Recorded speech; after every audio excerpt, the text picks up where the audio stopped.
Returning to port in Charleston, South Carolina, because of the disturbance in the Atlantic that we started tracking last week. Now, this system was not technically a tropical system, but it brought some of the same impacts like heavy rain and gusty winds to the Carolina coast. I always say that had to be scary when you're on a cruise ship and you have a system No, and like that actually didn't look too bad. I saw other video from like below deck, and it looked really rough. Like there was, the fourth story windows. Significant damage to the inside of the ship. And we can take a look back in time at the system that we're talking about. Again, was never a tropical system because it had an upper level trough and it was associated with a surface front.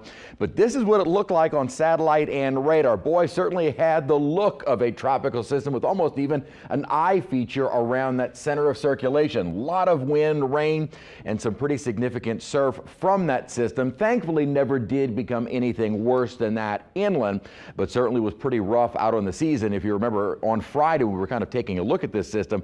The seas were already picking up to about 13 plus feet. And so it's likely that in some spots it was even higher than that. Thankfully, nothing else in the tropics. And it looks like we will start hurricane season quiet. Nothing developing out there now. And it looks like we're going to start the beginning of hurricane season on a quiet note. Few isolated showers have developed on this Memorial Day, with most of our rainfall staying below even thunderstorm development, meaning not a whole lot of lightning with a lot of these. Some brief downpours here and there. Most of the rainfall did move. Didn't really have anything in the metro area, but did have a couple of showers and still ongoing down the bayou. Have not really amounted to much of anything, and most of it stayed dry with a lot of sunshine across the area with a little bit of the remnant cloud cover kind of lingering about. 88 degrees was our high today, which is right at average. So relatively speaking, today was a normal day. Seasonal with morning lows 70s and had some upper 60s on the north through, and probably similar temperatures tomorrow morning. At the moment, we have partly cloudy skies. A little cloud cover started to move over the quarter toward downtown. 85 degrees with dew points, yes, higher than they had been certainly Friday and Saturday, but still in that fairly comfortable range. Humidity is only at 53%.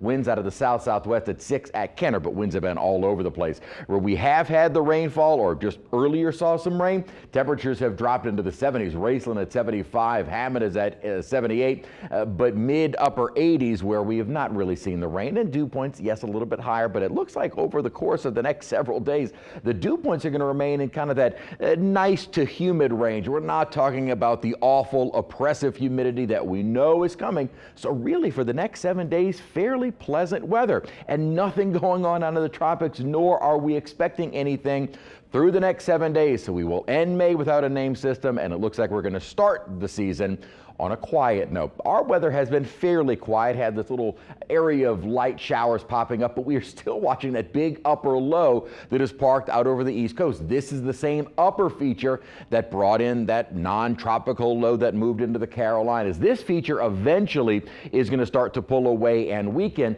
and there is a little disturbance out over Texas that's going to move across the southern Gulf. Now, earlier model runs had that feature kind of moving almost right across the northern Gulf Coast, and that would have increased our rain chances. Now the models, both Euro and GFS, are in decent agreement that that feature is going to stay well down to our south, so our rain chances from that not happening. It's going to stay well down south of us, so not really impacting our weather. And in that same time, a ridge of high pressure is going to start to build in, and that will likely start allowing more upper 80s and lower 90s. So we will be getting back to the 90s in due course. That disturbance is staying down to our south, so really any additional rain from that feature is not going to impact our weather. What we're watching for in terms of rain chances is primarily driven by daytime heating. So about a 10 to 20% chance tomorrow, 20 to 30% chance possible on Wednesday. Relatively dry as we head into the next several days. Not a whole lot of moisture to work with either. So what little rain we do see, they tend not to be very, very heavy. Is there's just a lack of moisture, not only at the surface, but even in the upper parts of the atmosphere.